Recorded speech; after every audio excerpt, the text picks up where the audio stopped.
Walmart-backed fintech One has introduced a new buy now, pay later solution as it prepares a bigger push into lending.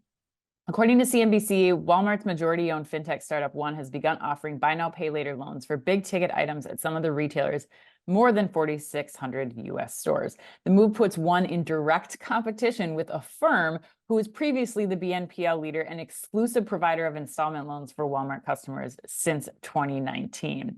One's expanded role at Walmart increases the possibility that the company could force Affirm, Capital One, and other third parties out of some of the most coveted partnerships in American retail, and could be the clearest sign yet of One's ambition to become a financial super app, a mobile one-stop shop for saving, spending, and borrowing money.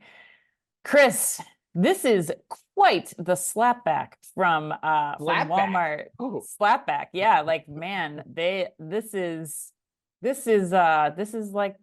pretty much a doozy. What do you think of this this headline? Slapback and doozy to start the show. All right. I mean, I don't even know what else you used. I don't know what else you used to describe this move. But and side note too, you know what I don't like about doing these recordings from a room is the hotel desk chair is like so noisy and so creaky, you know, and like bends back and forth. They got to keep it straight, so I can't move at all to like not distract the audio. But hey, we're gonna roll with it. Actually, I'm literally not gonna roll with it. But all right. So yes, doozy, slapback. I don't know what does slapback mean. I'm not familiar with it. I mean, I feel like it's like a jilted lover. Like, you're gonna do me, I'm gonna do you. This is how. But like, I don't understand what was like. They just weren't making money. I don't know. Like, why would you? Because they want to make more money, and that's always what it's about. That's true. It's always about making more money. The number one answer to anything in life is money for the most part when you look at motivations. All right. Well, so for me, I mean, my summary is that I think this is just another example of Walmart kicking ass and taking names. I love this. We first got introduced to this general idea about, I think it was like 3 years ago, right? And when we did the podcast with Alvier, and I met them on a call, and I came running in the room being like, this is embedded finance is the coolest thing I've heard about in a long time. It's going to change retailers. The retailers that get it are going to be ahead of the game. And Walmart clearly is. So, and they're the only retailer of note too, possibly with the exception of Amazon, that appears to be seeing what we were like foreseeing 3 years ago, but they're doing it on a grand scale. That's what's impressive here. Which means, I mean, the article talks about this, but man, this is tough sledding ahead for Affirm, Capital One.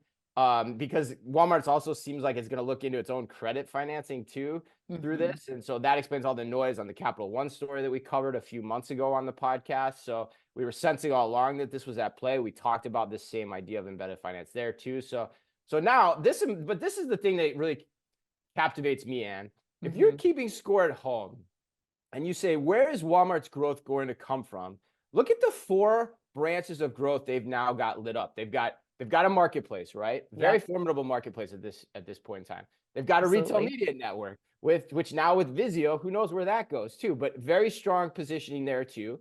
They've got their own tech play with Walmart Commerce Technologies, which we're meeting Anshu Bardwaj tomorrow to talk to her about an upcoming webinar she's going to do with us, explaining everything they're doing there as well. And then now they're in banking, Ann. So how many other retailers can point to all 4 of those things? I mean, the only one I can come up with, again, is Amazon. And most of them have barely 2 of those ideas in play, let alone 4. So that's what's so impressive to me.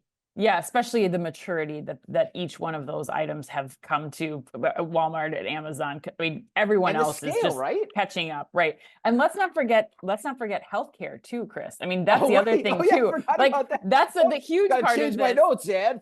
Right.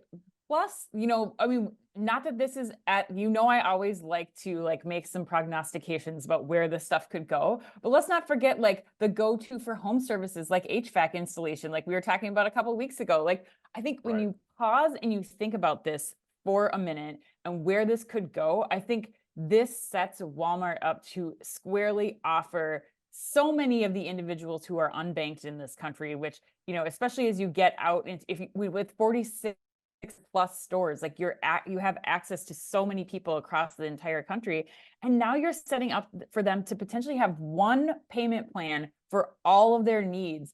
They haven't added groceries yet, but once groceries come into this, you think about healthcare payments, you think about household goods and services. Like if you're doing all of this banking through Walmart One, which I just was there at Walmart with my son getting a video game last weekend. Like it's super simple and easy to use. Like Did you use it?